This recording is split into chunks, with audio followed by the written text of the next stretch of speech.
Testing 1, 2, 3. We'll be starting Full Scan TV Net in about a minute.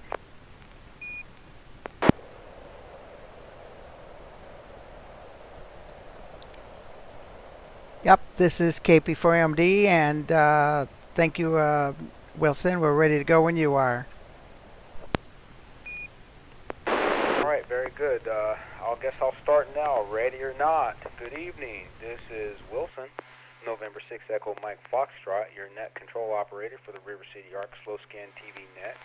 This net serves for training and practice in image transmission modes and meets Wednesday nights at 9 o'clock p.m. on the N6NA repeater on 441.30 megahertz. Well, the River City Arc's members and all licensed radio amateurs are welcome to participate. If you wish to join the net or need to make a call at any time, please announce your call sign between transmissions and net control will acknowledge you. If an emergency should arise and you need a repeater, please contact the net control by saying break break. A double break signifies emergency traffic. The net will stand by for you until the emergency is terminated or the traffic is moved to another frequency. Stations who wish to check in are asked to respond with their full call sign using the recognized ITU phonetic alphabet and their name. And if you folks would just give me a second to get reoriented, I was making a transition from the 10-meter net to here, so I need to run across the room and grab my notebook. I'll be right back, and when I get back, I'll be asking for check-ins.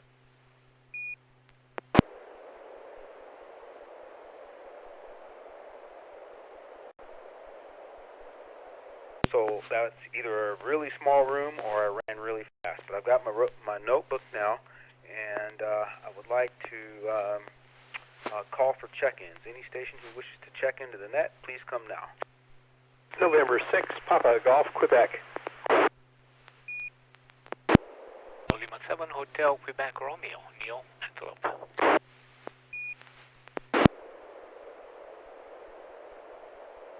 Kilo Papa 4 Mike Delta and Alf KN6PRD is on YouTube chat.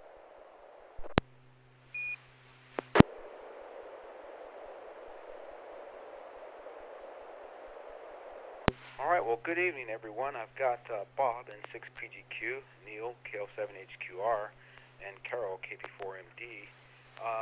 And good evening, Alf, KN6PRD, out there monitoring us on YouTube. Thanks for dropping in. Appreciate seeing you here. And any other check-ins?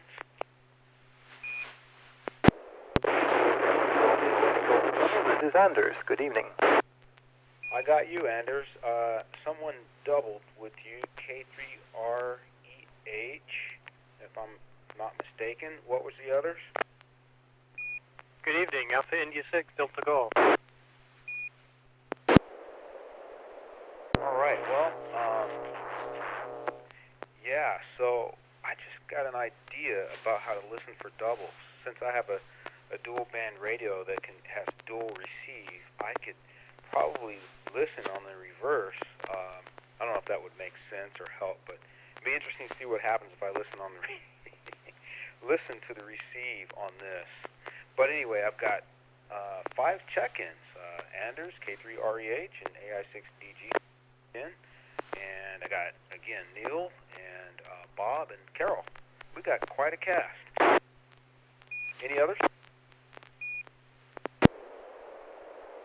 All right, well, let's get the show started, and I'm going to call on Bob, N6PGQ. If you're ready to transmit, go right ahead.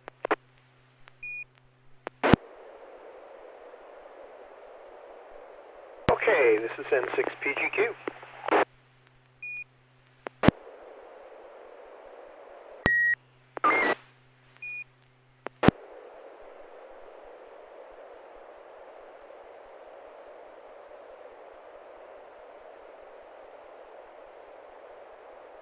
No transmission yet, Bob.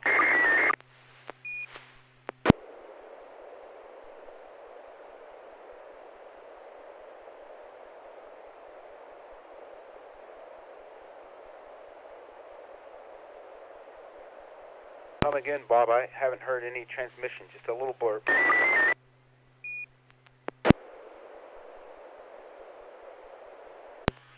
if he's not sending the PL tone.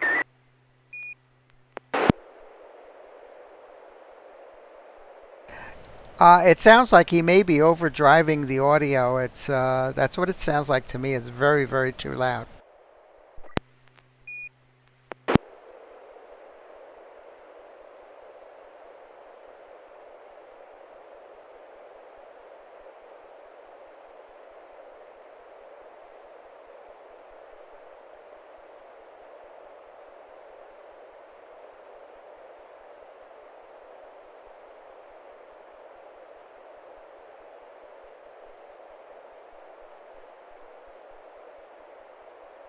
Signal check for N6PGQ.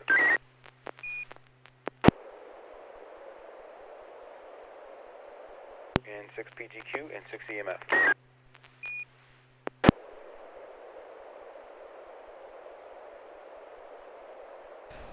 Yeah, we could just hear a little burst of his transmission at the end of when you let go. A little bit breaks through. It sounds like he doesn't have the PL going.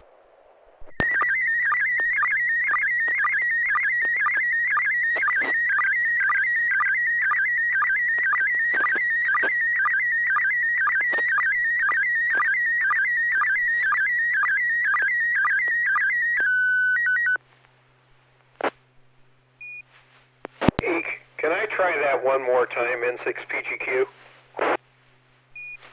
Absolutely. We could tell that you were working with something, but it's possible, there's some speculation you may not have had your PL tone set up for transmit, but try again, Bob.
All right, very good, Bob. N6PGQ has successfully sent a photograph across. N6EMF net control here was able to copy. And since we have quite a cast tonight, I'm going to quickly turn it over to KL7HQR and see if he was able to copy. Roger, Neil, KL7HQR. Very good copy here. Extremely good. Bay feed and the sign probably continues.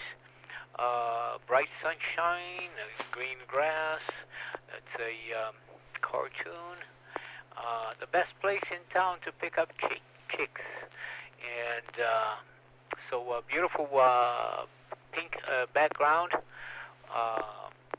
Don't know what the actual, I see what appears to be a number 331 in there.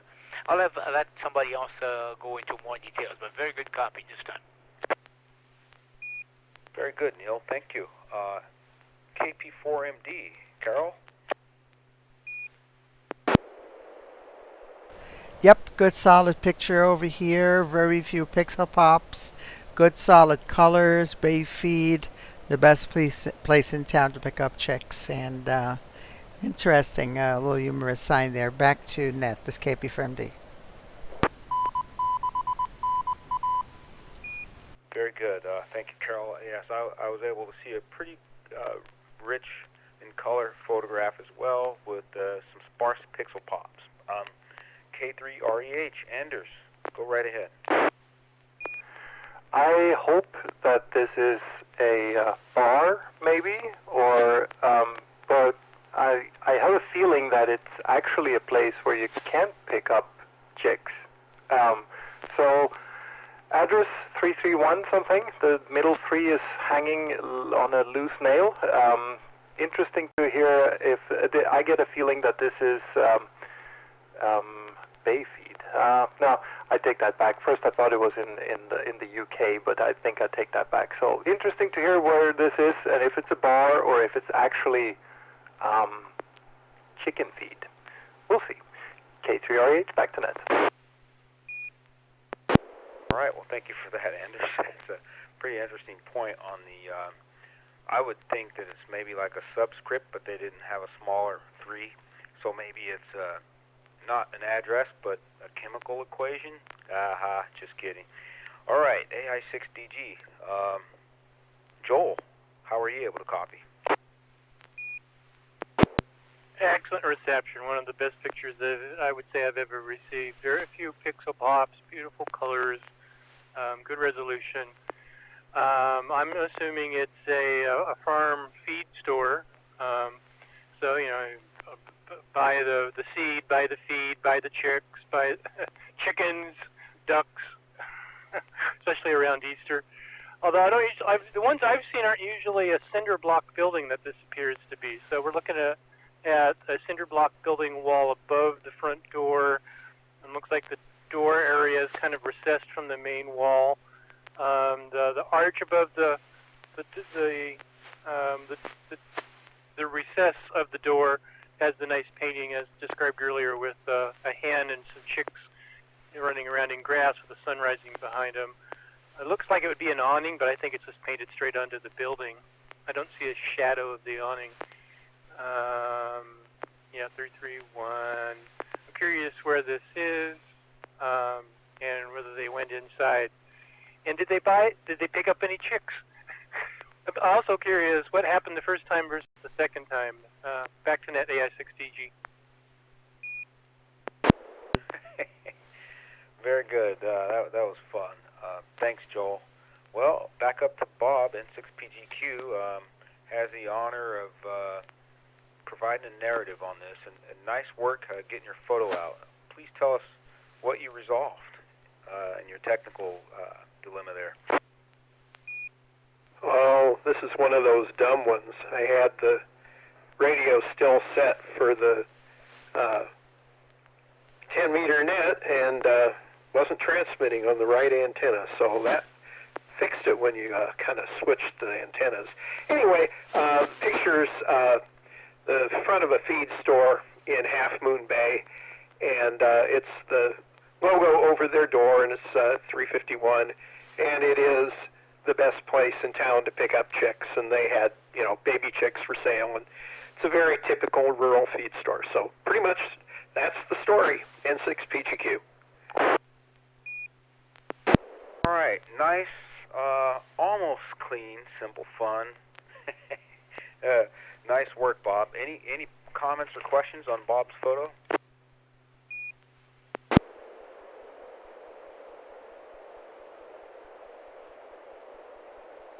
All right, well, I know that,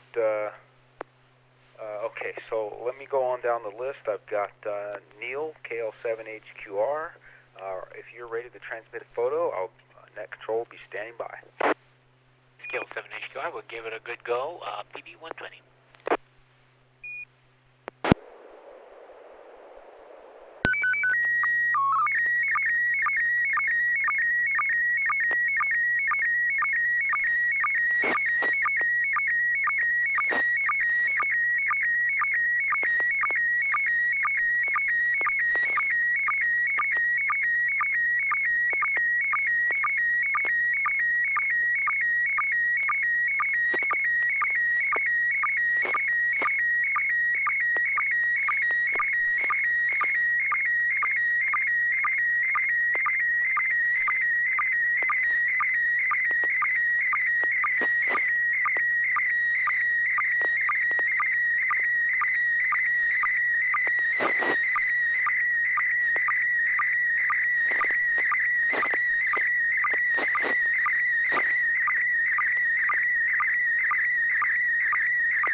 N6EMF here, Net Control. I can see that Neil, KL7HQR, has successfully, our Mariner has successfully transmitted a photo, and it looks pretty, well, it's pretty decent quality.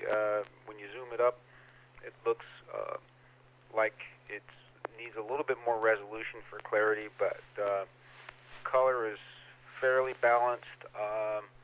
Looks like he's on the deck of a ship, maybe.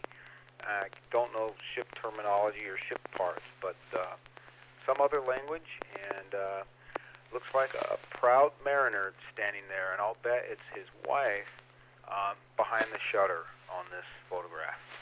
N6EMF, we'll turn it over to, let's go to Carol, KP4MD. Okay, this is KP4MD. I'm gonna guess this is this British ship, or it's a ship that's that Neil sent pictures about before, and yeah, I think that says Basket 5. The A is a little faint, but it looks like Basket 5. Then behind him it would be Basket 7, and if those are baskets, I think they might be baskets that you ride on. It looks like a cable type sky ride, and says caution. I wonder if it's, I don't know if this is aboard the ship, or it looks like it's a real high place, because if you look off in the distance, you see something that looks like a bay, and it looks like you're up on a mountaintop. So I'm gonna hazard a guess to say this is some kind of a sky ride, something similar to a ski lift, but I don't believe this is a ski resort, but some kind of sky ride that brings you up to a high point. And I think it's quite a bit higher than the land that you see in the distance. There must be some kind of a mountaintop overlooking that bay. This is my guess. Back to Net Controls, KP4MD. Oh, very good, Carol. You're pretty observant there in terms of the perspective and the background and the elevation. So I missed some important points in the photo, and I was thinking basket, not basket. But thank you for such great description. Nice work. Next up, I'm going to go on down to Anders, K3REH.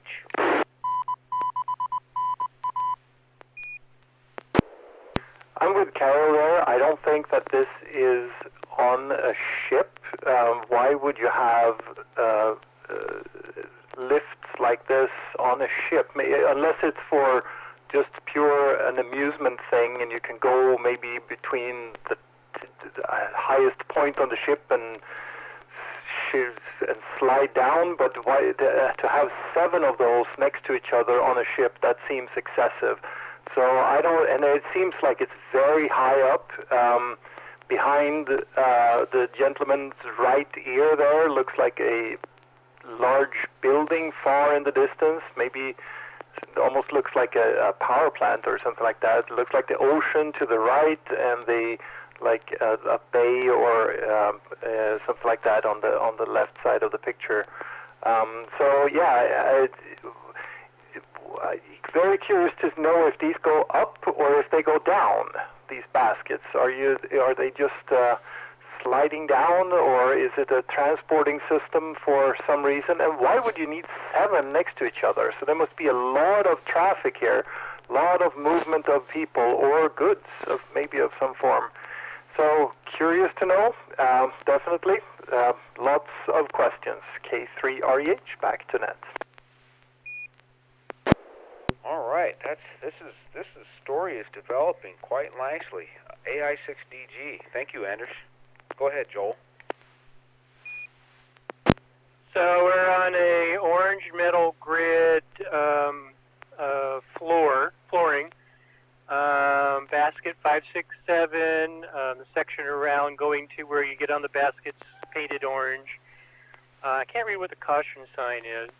It looks like it's a zip line that's going down, and you can see one of the baskets on the left side, just big enough for one person to jump into. Yeah, I didn't even notice the ocean until it got mentioned. Yeah, on the right, yeah, so that's ocean, and we got a little bay or marsh, open water on the left, and above his shoulder in the far distance, a big structure, and we're high above the ground, as I said, yes. So my guess is that this is in Florida at Cape Canaveral or Kennedy Center or whatever the launch center is called now, because I know it's changed names, and that this is one of the launching gantries for the space shuttle, with these being part of the escape mechanism. You know, if something happens, they can run out, jump in the basket, and it takes the zip lines down to the ground. And I guess they only have a crew of 7 on them. And that the thing in the background, there would be another one of the launch gantries. But must be a great view. I'm sure you had a great time that afternoon. Back to Net AI6DG. Wow, it takes a village to develop a photo. How's that? Thanks, Joel. And going up to N6PGQ, what would you say about the photo? Were you able to copy? Yeah, it was good quality. The person, which is probably Neil, is out of focus a little bit, and this does look like the top. There isn't anything more going up. There's a floor that looks like it is non-slip, and the baskets are there, and I would probably agree that it's a escape basket in N6PGQ. All right, I can tell you how easy it is to be net control and be wrong on this photograph. Go ahead, Neil. KL7HQR, would you like to tell us all about this photograph? What's going on here? Right, KL7HQR. Well, first of all, by looking at the picture that was received by Carol on YouTube, I am very surprised on how degraded the quality is. Looking at my original picture, you cannot read the caution sign, but you can read the basket very well, and it's a lot sharper. And the only thing I can say is the AI6DG, the DG must stand for darn good. He got it pretty well.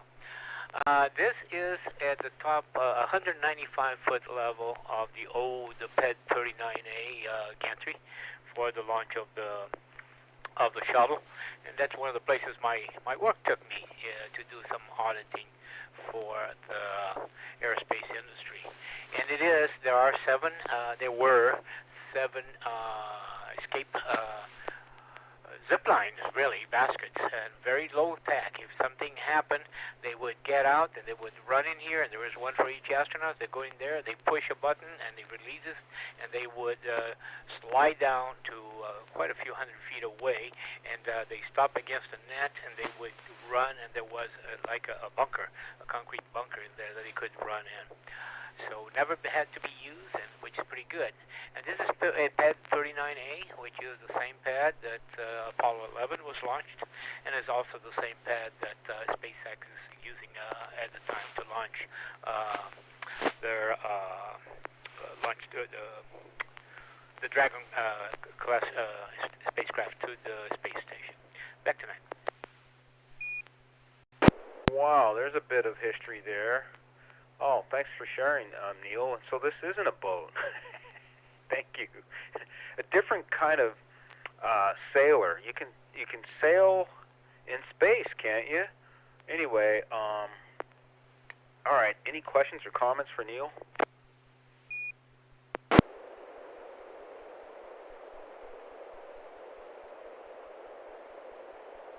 All right. Well, let me ask a question then. What's the elevation of that deck there that you're standing on?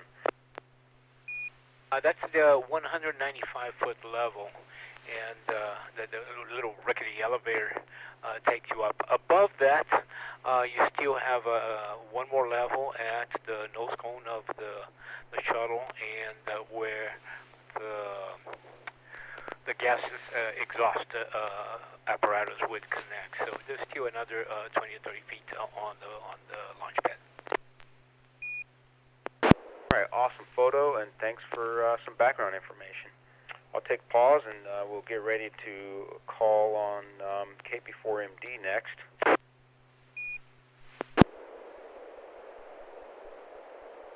All right, KP4MD, if you're ready to transmit, go right ahead. Okay, this is KP4MD. This is going to be P1, was it P120? Okay.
All right, well, I was able to copy a photo from Carol and KP4MD, N6NA Net Control here. Quite a bit of, a few rows of noise across the photograph, and quite rich in pixel pops, a little blurry, but I get the essence of the photo. It's the River City Arcs club logos there. So it'll be fun to discuss this one. And what I'll do now is say thanks to Carol for getting out a wonderful club-related photo, and turn it over to Anders, K3REH, see if he was able to copy. I have a copy. However, just like you, a lot of pops and pixel disturbance, a few horizontal lines, and some shifting of colors just across the whole picture. But I do see there's an arc, there are a couple of giraffes, a couple of penguins. Can't really see what the other animals are there, but obviously antennas. I would assume that there are pairs of antennas also. They need to be two of each, I think. No? Not in an arc like this? Maybe not. Definitely club-related, and I see the River City logo up in the top right corner there. That is almost too blurry to see what's on it, but I can read the text, obviously. But that's how blurry my reception were. K3REH, back to net. Very good, Anders. Thank you for that. Well, let's see. How about Joel, AI6DG? Were you able to copy?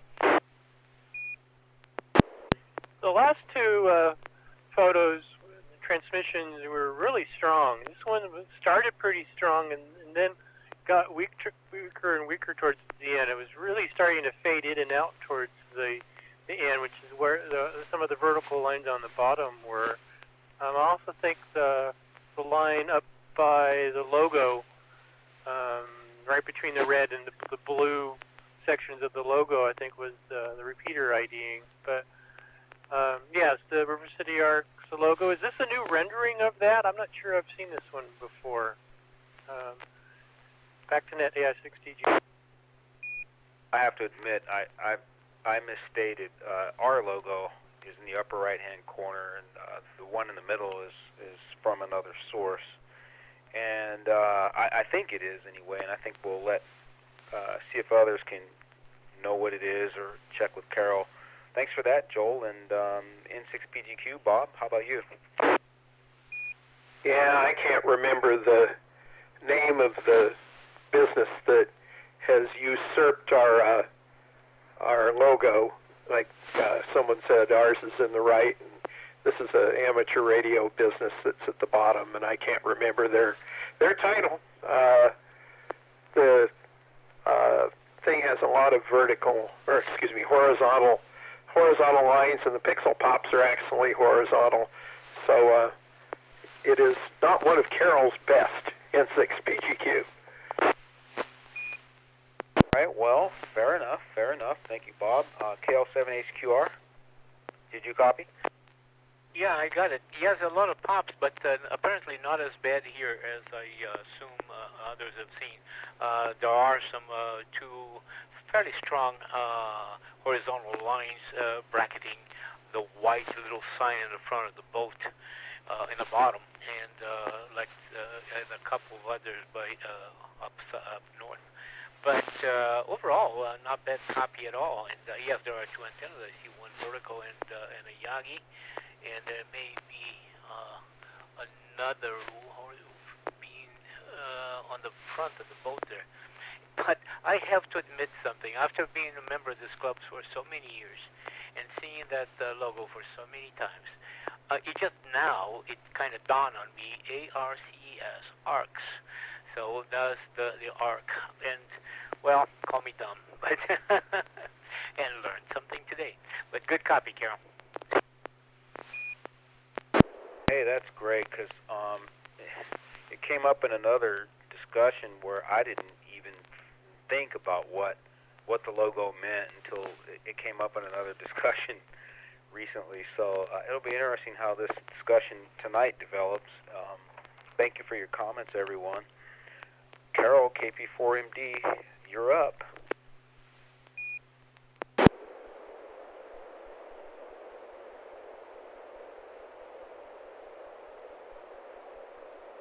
Oops. Yeah, I didn't push the right button here. This is KP4MD. Yeah, we were actually having a discussion. Wilson was taking part of this discussion on Discord. And it came up, somebody asked what was the significance of the animals and the boat. And we mentioned that, well, it's kind of a clever play on words. You see the arc and makes you think arc, right? River City Arcs. So it's kind of a word association type thing. And it's not any kind of attempt to proselytize anybody for any kind of morality or anything like that. No, or any kind of belief system. It's simply a symbol that a lot of people recognize regardless of their background here in our civilization. Actually, it goes beyond Christianity to Judaism and Islam. This is a common story that a lot of people on our side of the world recognize, and probably, I would think, probably a bit over in the Orient as well, especially since China produces a lot of the artifacts that have to do with our kinds of legends and stories as well that sell here. Anyway, that three-dimensional depiction of the arc looks very, very suspiciously similar to our logo. And our logo definitely predates it because we've had that logo now for about 45 years. And this cartoonish 3D cartoon showed up in QST magazine in February of 2012. So it's about almost 10 years ago. It was an advertisement for a ham dealer called Ham City. And I immediately spotted it in the QST. I said, wow, this is, it looks like very flagrant plagiarism that somebody must have scoured the internet, found our logo, and thought this would be a great idea to use to promote their business. So they just had an artist do a 3D representation of it. It's almost, yeah, I mean, the giraffe is there. We only have one giraffe and one lion, and we really couldn't fit too many more in the logo because it's kind of a low resolution image. But they really embellished it a lot. They did actually 2 of each animal. They added the penguins. What you see on the front there, actually in the original picture you could see it a lot clearer, but I can't identify them with what I'm seeing here on MMS STV. There's a tower there with a 2-element, it looks like a tri-band HF antenna. Next to that is a Gap Titan DX vertical. And in front of that looks like something like an 11-element vertical 2-meter Yagi. And over on the right side of the roof there, it looks like one of those diamond omnidirectional vertical gain antennas for 2 meters and 440. So, I think there's even a bumper sticker on the front of the boat. It says, I Heart Ham City. And I know you won't be able to read that. But I actually did. I think at that time I was actually president of the club, and I sent an email to Ham City, and I asked them, it looks suspiciously close to our logo of our club, and could they explain where they got that? And never got an answer. So we never saw this again in QST. So I think they got the message. This is our property. So back to net. This is KP4MD. Wow, we are declaring it intellectual property. That is amazing. Anyway, I think that it takes just a little bit of imagination between making a connection between Amateur Radio Club, ARC as an acronym, ARC, and ARK. I don't think it takes much imagination for someone who is thoughtful and contemplative to come up with something like that. But at the same time, it could be a case of, ARC envy. How's that? Any other comments or questions? KL7HQR. Go ahead, Neil. Yeah, well, actually, I should have got it because ARC is ARC in Portuguese, so I should have got that. My only question is, who are they expecting to talk to? Oh, they're talking to themselves in the future. How's that? Yeah, I saw the movie Frequency of myself. Good answer. What would Carl say? KP4MD, any comments? Yeah, I'm sorry. There was I was reading the question. Alf said, "Is there a higher definition image of the ARC's logo, and would be okay if he made round stickers of the logo for the club?" I think, Alf, if you're listening to me, I would connect you with Jojo because he's doing that kind of stuff with logo and promotional materials. So let me go ahead and connect you with Jojo if you're interested in that sort of thing. So I'm sorry, could you please repeat the question? I was a little distracted. Over. Neil had asked who are the giraffes or who are the animals talking to. I think I answered they're talking to themselves in the future, and he had a response, but I was just kind of poking fun around this question and asking if there was any other comments.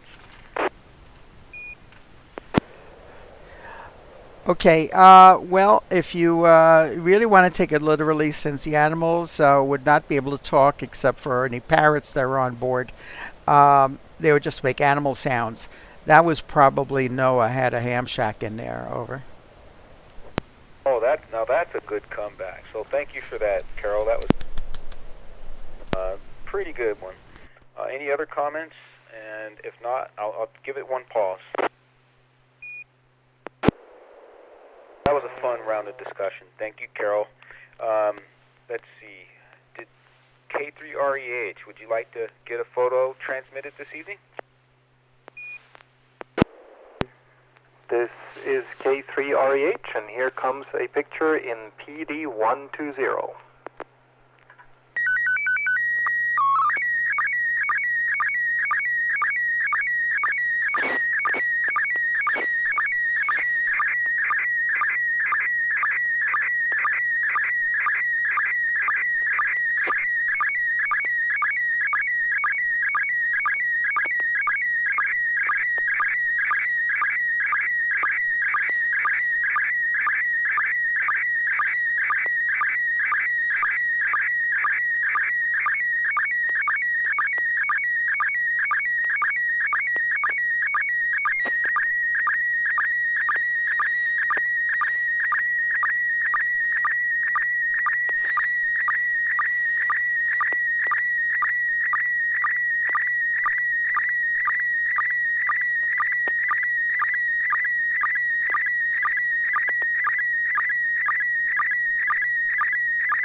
Oh, wow. Let's see here. N6NA SSTV Net, day K3REH. There is a soldier on the left in military-type gear, or at least an individual in some camouflage-type Army-style gear with some kind of portable radio system. And to the right, there's an inset picture with a probably a portable radio transceiver with a microphone. It looks like might be like 1970s vintage stuff, if I'm not mistaken, or either it's from a lesser developed military. But it looks fun and very interesting. Can't wait to hear what this is all about. And we'll turn it over to, let's see, how about I go up to the top of the list? Bob, N6PGQ. Well, that's about all I can see also. The soldier, or maybe mannequin, I don't know, is wearing a bag over his chest, and you can see an antenna sticking out of the right side of it. The microphone's clipped onto his left shoulder, and it probably is the same radio that's in the inset, N6PGQ. All right, nice follow-up there, Bob. How about Neil, KL7HQR? Yeah, I think the first KL7HQR, the first thing I need to say is that the quality of the picture is considerably better than several of those that came in. So the signal into the repeater obviously was much better, or the paintball has slowed down. Agree with the description. The only thing that I see looks like the radio would have a different antenna on the inset, because it seems like there is a 90-degree bend to the antenna connected, while it's a shorter and straight antenna on the left picture. But very, very good quality. Back to Net. Yes, I would concur. Yes, sir. How about this? We'll go over to Carol, KP4MD. Were you able to copy? Or what would you have to say about the photo?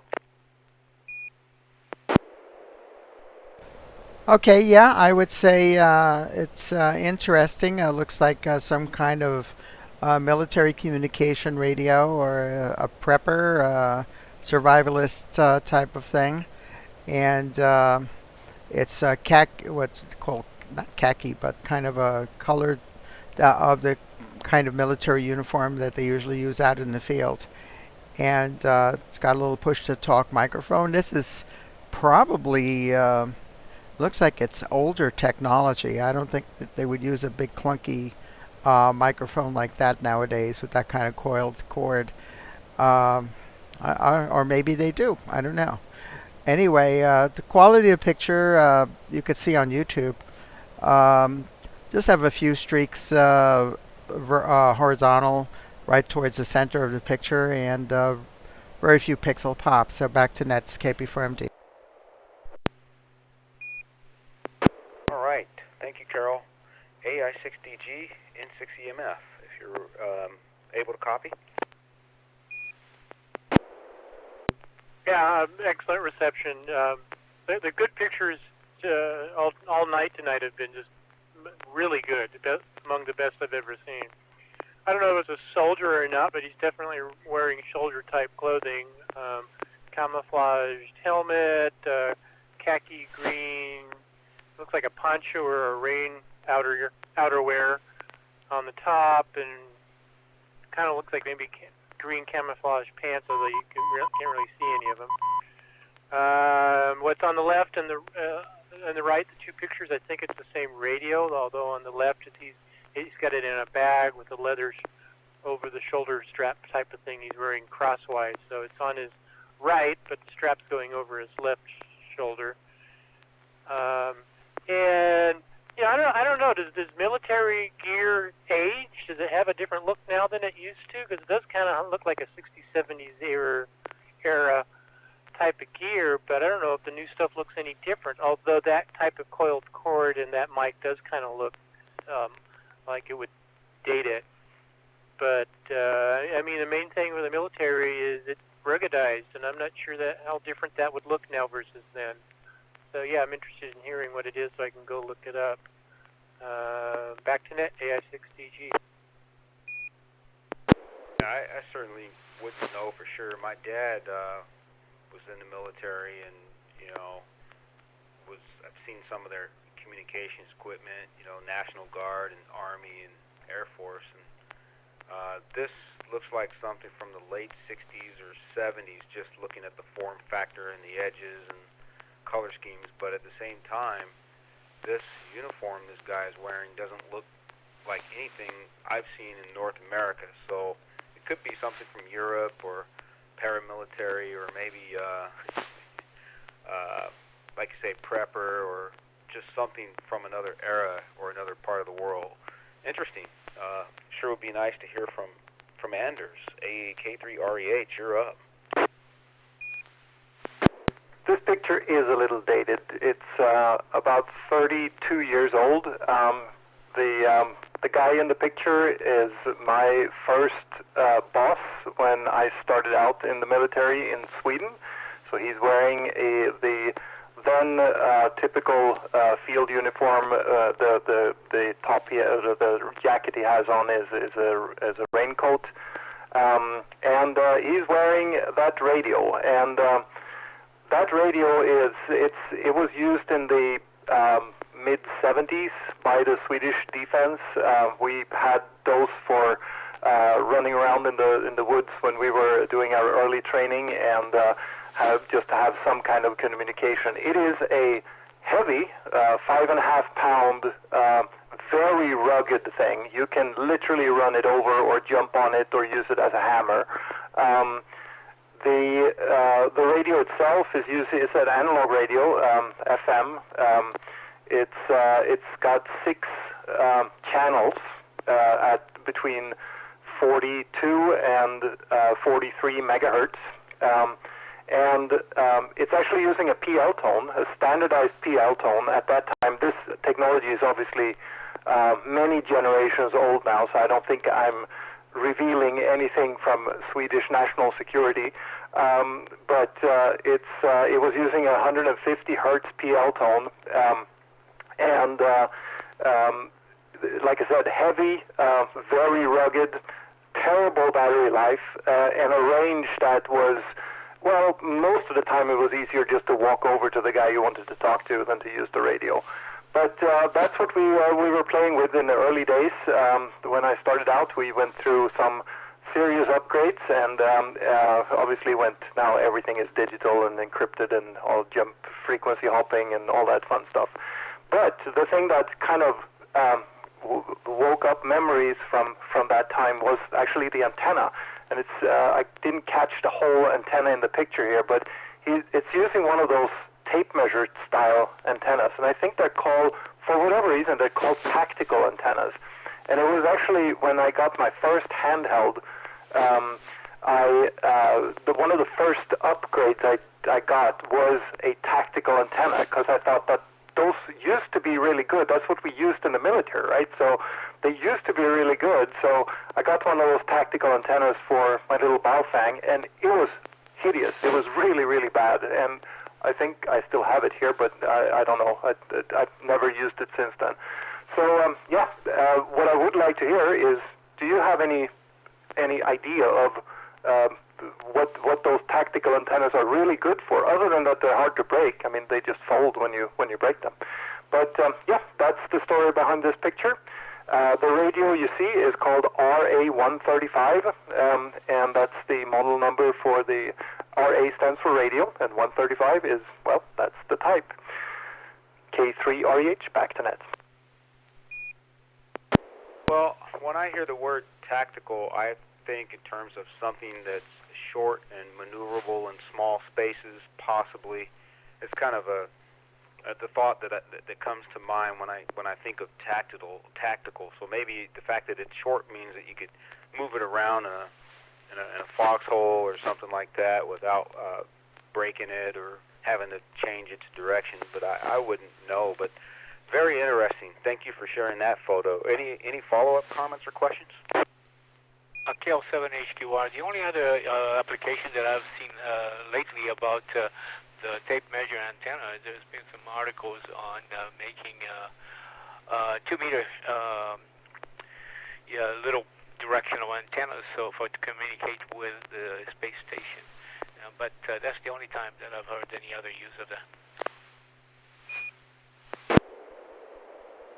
That's pretty cool, tape measure antenna.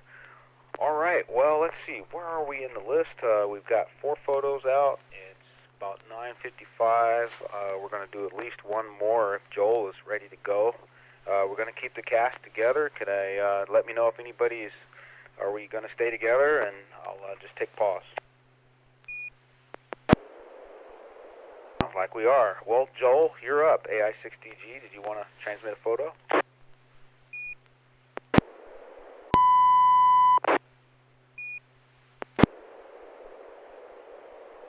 Nice. PD 120.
right, this is N6EMF, and AI60G Joel has successfully transmitted a photograph, and what I can see here is a very reasonably good quality photograph with a good color spectrum, good color balance, as an array of sort of random pixel pops, but it's not too bad.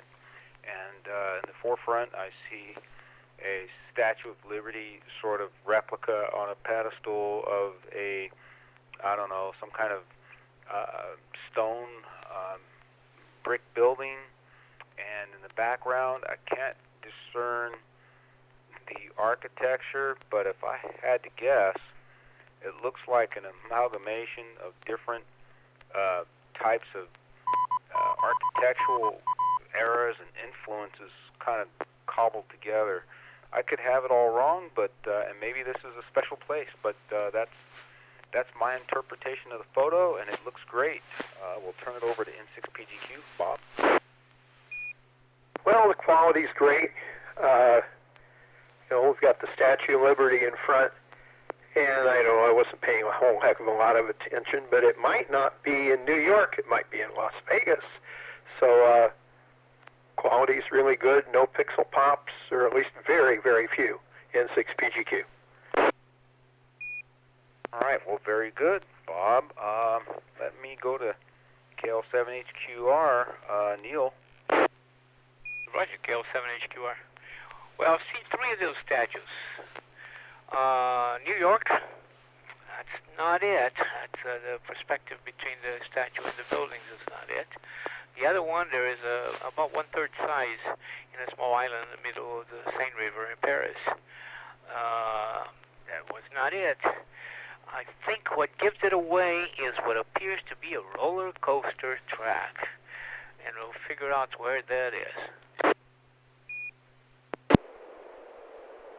All right, KP4MD, you're up.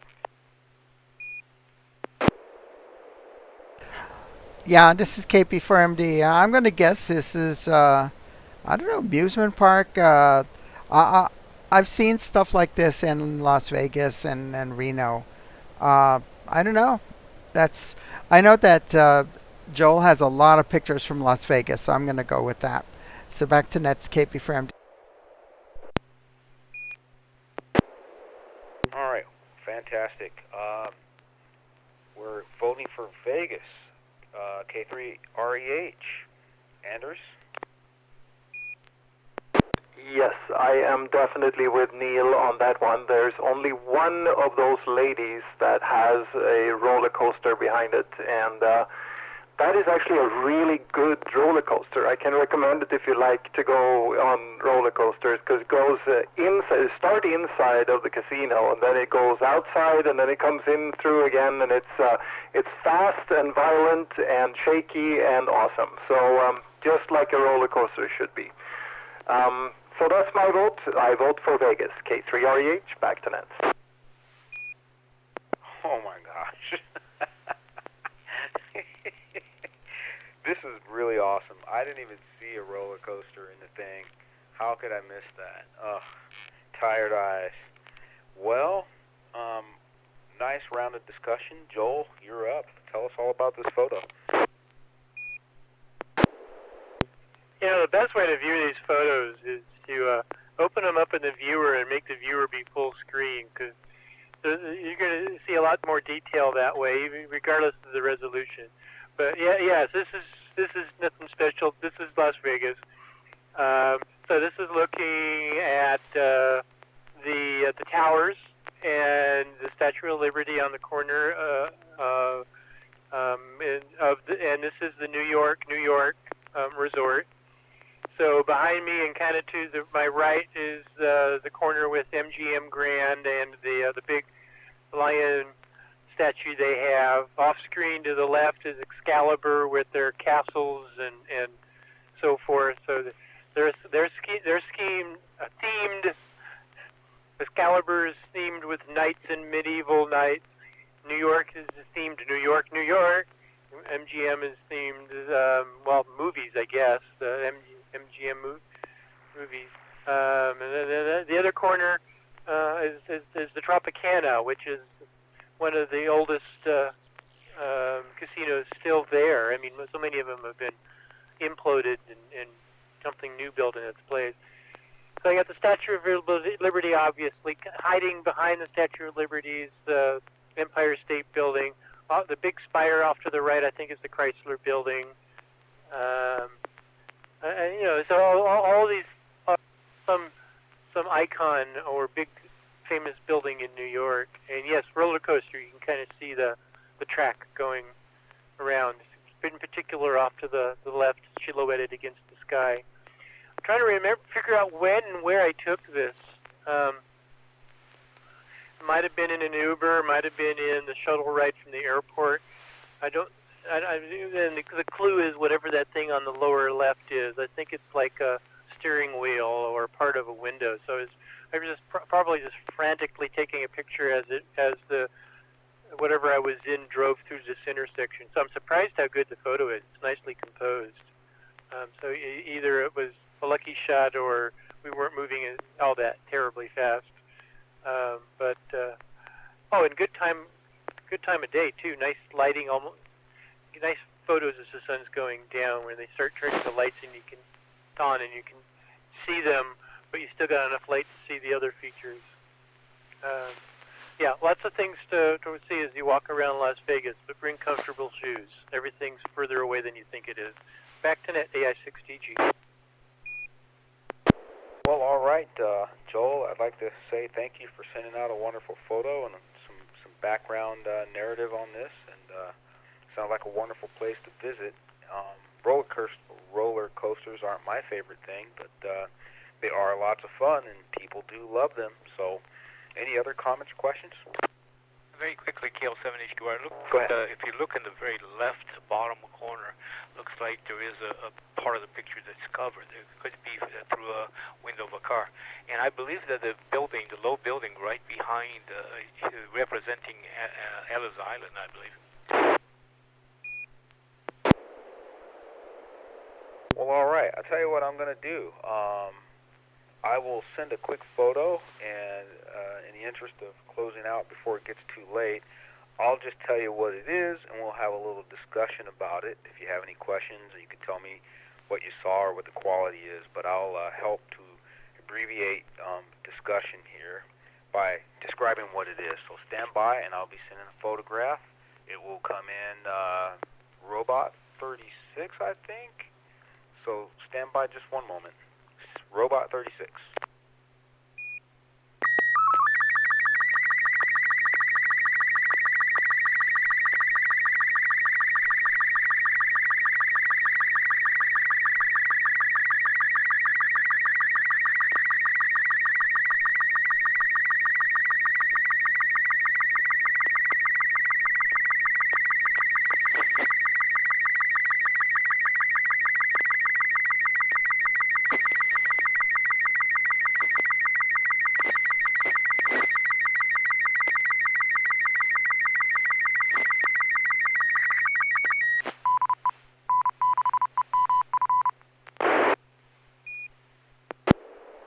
So what this is N6NA Wilson Net Control here has transmitted a photograph of one upper corner near the ceiling of my son's bedroom.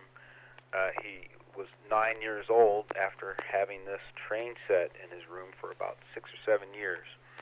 So I constructed this overhead rail system in his bedroom when he was a very small child, because he loved Thomas the Train, and we used to build train sets on the floor.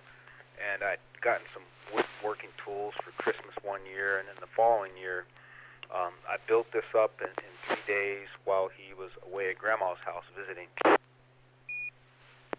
This is a G-scale train system that's electrified and ran automatically around the perimeter of the room, about 1 foot below the ceiling. And what you're seeing there is a photograph of the train just before it was disassembled. We decommissioned it. We basically demolished it so that we could kind of renovate the bedroom. We were going to, you see the valence on the mini blinds are missing, and we were getting ready to paint that room to a new color and put up some posters and photographs and some other things in the environment, and there was no more room for this train, and there was a lot of dust. There was a lot of dust building up on the tracks, and it was a very high maintenance train track. It almost wouldn't run with just a few weeks of dust build up on it, and the track would become oxidized. It's a brass rail. It would become oxidized to the extent that the train wouldn't even run. So it was a really high maintenance thing. It ended up, one last comment I'll make is that the train ran midair across the room in that section. So as you see the locomotive taken off across the room, it's actually midair with no vertical support. It's just reinforced with lumber. So it was a kind of a fun project that lasted for, I don't know, 6 or 7 years, and it was pulled out for a bedroom style change, and ended up selling the entire train system to a train enthusiast, and he was happy to get it because it was kind of rare. It was a Christmas box set. Anyway, N6EMF, there's the story behind this photograph. It's actually a clip of a video, and any comments or questions I welcome. 6PGQ. Go ahead, Bob. Cute idea. Pacific Street Cafe in Roseville has a train running around the roof similar to that. All right. Fun stuff. Really fun stuff. Any other comments, questions? Go ahead, Neil. Yeah, I think I saw it on a store called Fry's up in Roseville.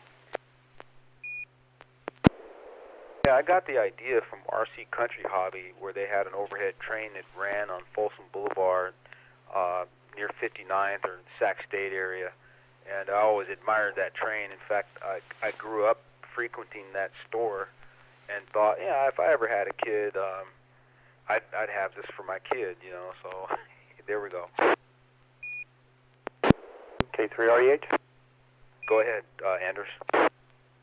I just would say that that's an excellent idea, trying to get that kind of out of the way and still have some room to have that track. That we've been through a number of model trains and model car setups here with my son, and we ended up with the one thing that lasted the longest was I got one of those large, I think it's like a 4x8 thick insulation sheet, just the white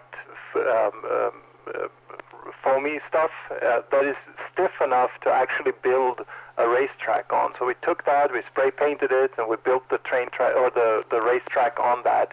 And now we had something that we could actually put up against the wall and put behind a door and get rid of it. So that is an excellent idea to put it up in the ceiling. It never occurred to me. I should have thought about that, but too late now. Great idea. K3REH, back to Nets.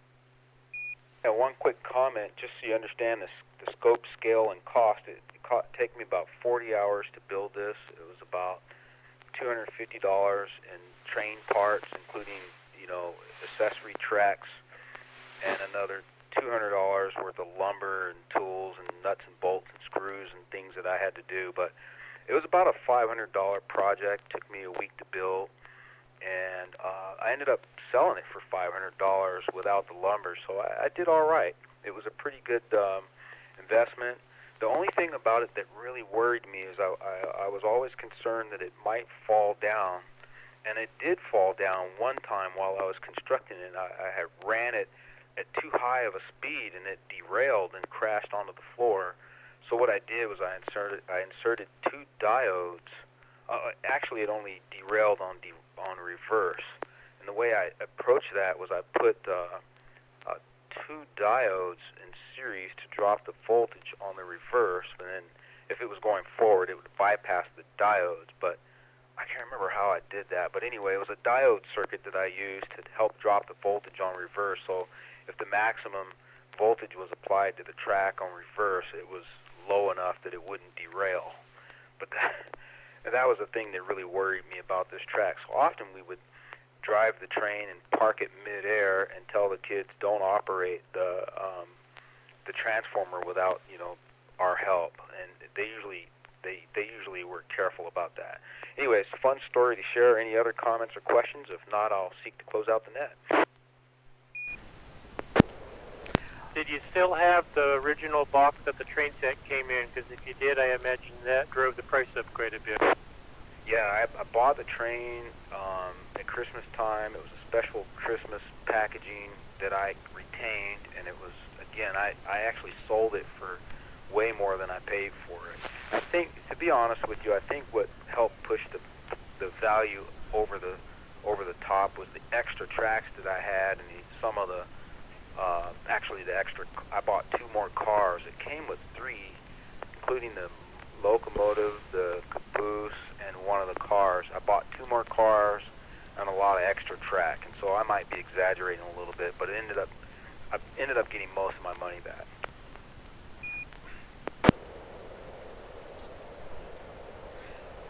KP from D. Fun memories, and thanks, Anders, for the comments, and Joel and Neil. What I'm going to do now is say thanks to all the folks out there on YouTube that are watching and have enjoyed the show. Carol, appreciate your effort and production, putting together the YouTube streaming recording. And for everybody else that participated in tonight's SSTV Net, I want to express appreciation to you as well. It's a little early for Merry Christmas, but if we miss you, I want to wish you all a Merry Christmas and a Happy New Year. Hope to see you all again next Wednesday at 9 o'clock p.m. This net is officially closed at 10:14 p.m.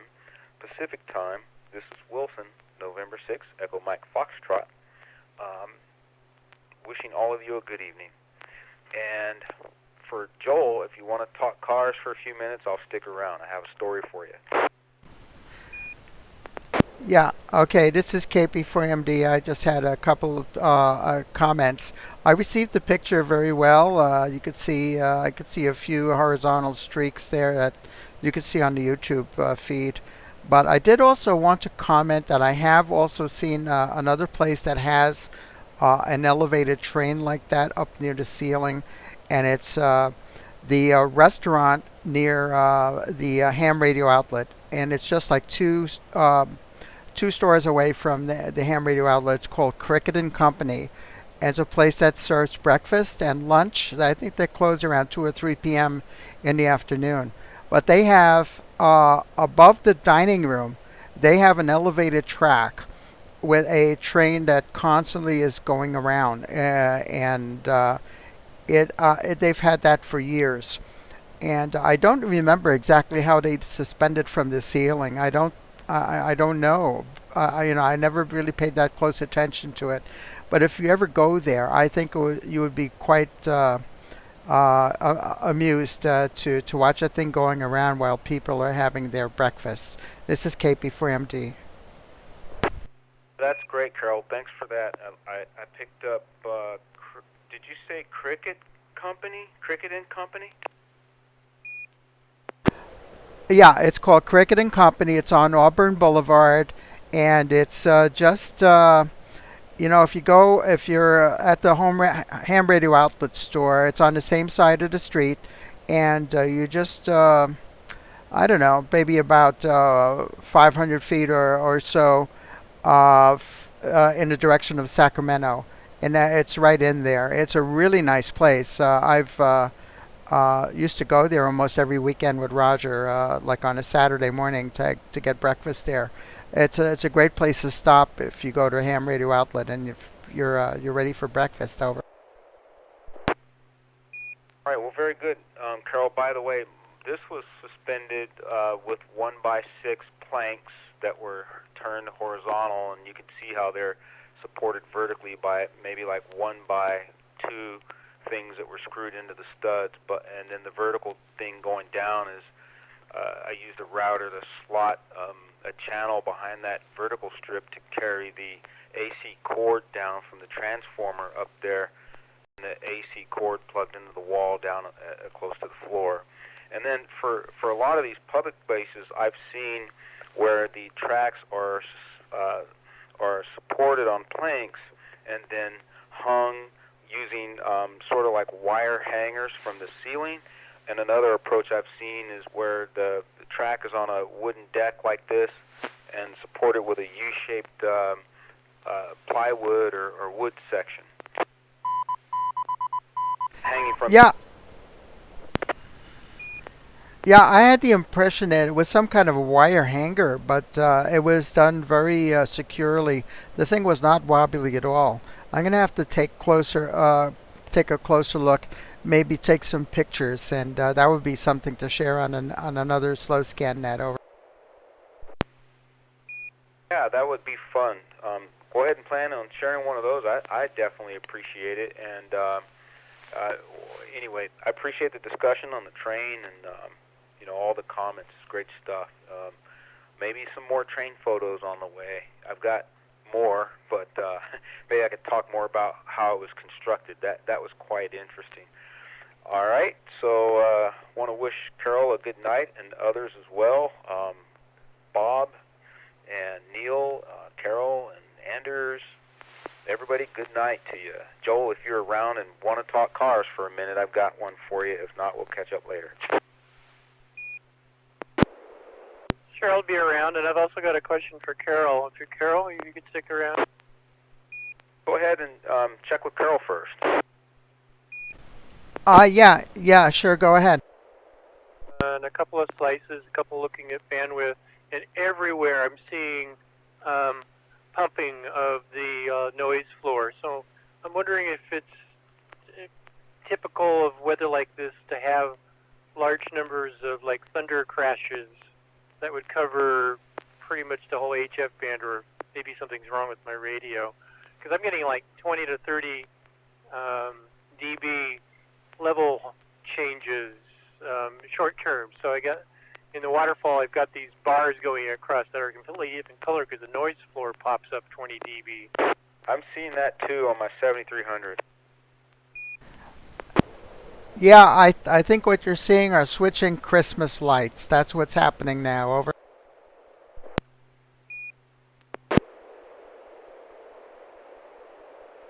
I'm sorry, I didn't catch that. Switching.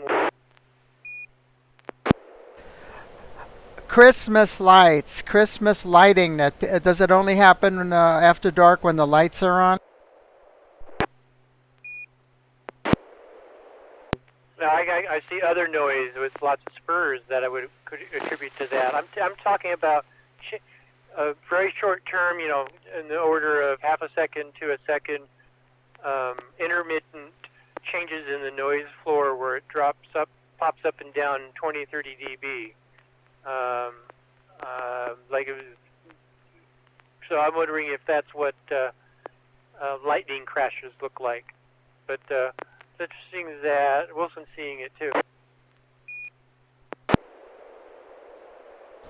Yeah, there was some predictions for possible thunderstorms within the past day or two, and with these fronts that are going through.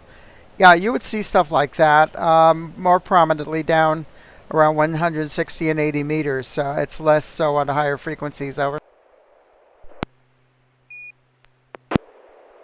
Yeah, that matches. I'm seeing it from about 1.5. The bars on the waterfall, I'd say, are all the way from maybe 1.5 megs up to, well,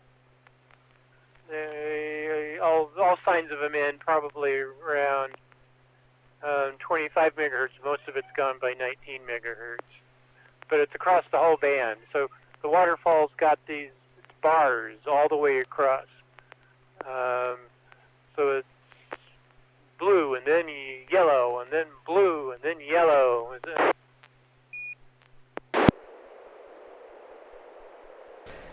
Yeah, what you might do is you might go to there's a website where you see live lightning strikes.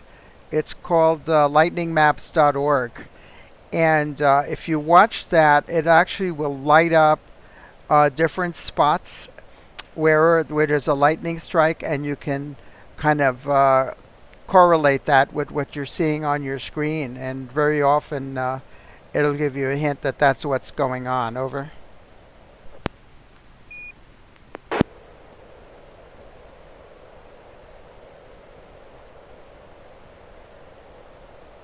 Okay, thanks. I'll check that out. Yeah, you're always worried, oh my God, something's blown my front end, or something's wrong with the radio, or the software is blown up, or something. So, I'm assuming it's lightning, but I've not really seen it this bad before.